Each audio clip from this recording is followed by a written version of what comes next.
2, 1, and Hi guys, it's me again, Jack Patubo, and action!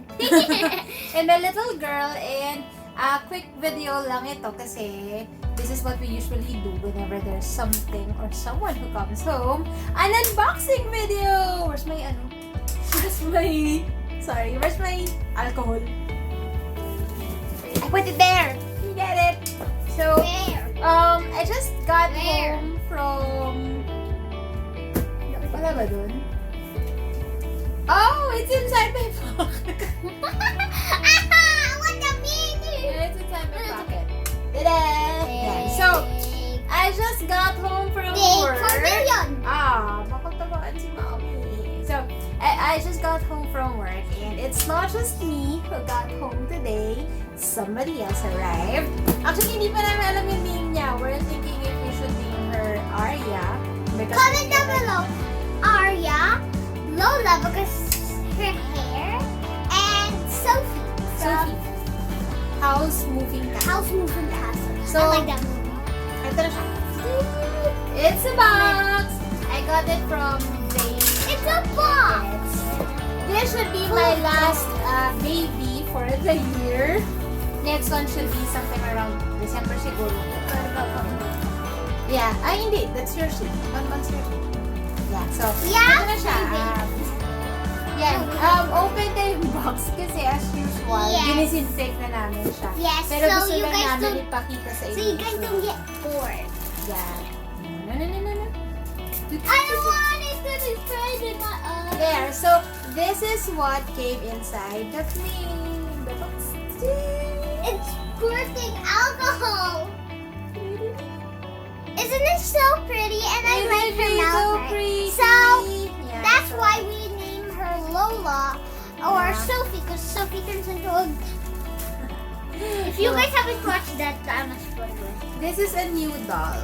It's a Blythe doll from Yes, Shopee. there are special feet. It's a nude doll lang siya. Nude. No clothes. Ay, meron! Meron pala. I was like- Meron pala siyang clothes. I was like, in my brain, that's where it is. Oh wait, I can't touch that. Yeah, okay. So, ito siya. Let's open her together. Okay, guys, so she keeps forgetting. She's in the coronavirus outfit.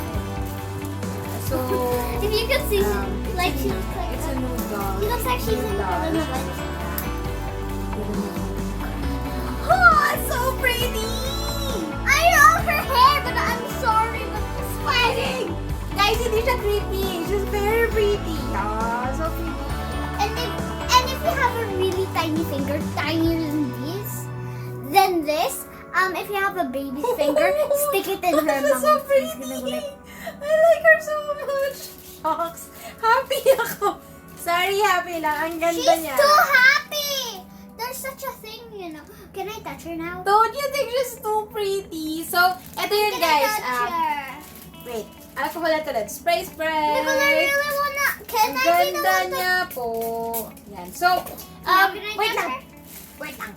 We'll tell her the deal. So, take a look at her face and tell us what you think kasi we still haven't thought of a name for her. Arya. Lola. Arya kasi we feel like, look at that smile. She kind of looks like a naughty Arya from Game of Thrones or Macy Williams, diba? Yeah, so that's why initially we're thinking we'll name her Arya. And then Arya. another option is we can name her Arya. Sophie. Arya's the Because daughter my of Arya. favorite movie from Hayao Miyazaki is House Moving Castle. And the character there, Sophie has turns into a gray hair. grandma. Yeah, so she has, So she there's a has part gray there hair. where she had short hair and it was gray.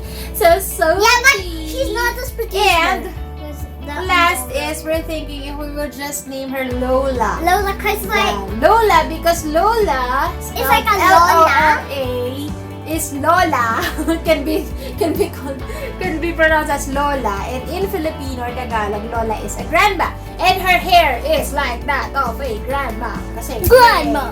which is very pretty, no? So actually, I initially thought she was a nude doll kasi nude doll talaga to. Nude, as in wala siyang damit. But I asked the seller if I could buy one of the dolls there with clothes and then exchange lang yung face and hair. Wait, can I touch her now? Sorry, yeah, okay, touch her now. So, let's There. see her eye color. And so we'll just show you Eyes. yung kanya. Wait, I wanna see her eye. It's Brown. Is it? It's brown. It's brown. I love this doll. Yeah. I see. Look, it's like she's like Oh my, laughing to this is really bad. Why? She's gonna bite you. Ah! You're a Sige mean na, girl. look at the other colors pa. Did you just forget that we were supposed to do this? This one's like vanilla. Yeah, looks like the. Oh, I know this one is from Face You. This is Galaxy. Yeah, take that. Oh, her eyes are pretty. I like her. Goldilocks. Yeah, I like her eyes better than Vanilla's. So anyway, that's another thing Maybe we there's had still more. customized. We specifically requested the seller if he could give us this doll with those really black, large black eye shapes. So happy ako kasi I got exactly what I asked. She looks like me. So I'll just show you yung clothes before we end this video. Ito siya. But she's bungi. Yeah, she came with this clothes. Ayoko yung full detail. So she came with these clothes. Yeah, this kind is cute. There, meron siya kasamang petticoat. And then, ito, meron siyang, I think this is an apron. Yeah. And Wait. then, headdress. Really, that can look like a babe. So, yeah, and no, I think it's for the hair. I think, it's for the hair. So, And, of course, Arya, Sophie, and let's call her Lola for now, so it's easy. no, Arya. Lola! Shoes. Oh, can I see? Shoes. Shoes. There, so there you have it, guys. So, Just try to dress her up. And So she just told me that was inappropriate because we just showed her. So, yun lang. We just wanted to show you And here's her laptop. my baby na dapat Here's her ay huling laptop. baby ko na for the year. So, that's it, guys. Thank Here's you her so much. laptop. This is Bye-bye. hers.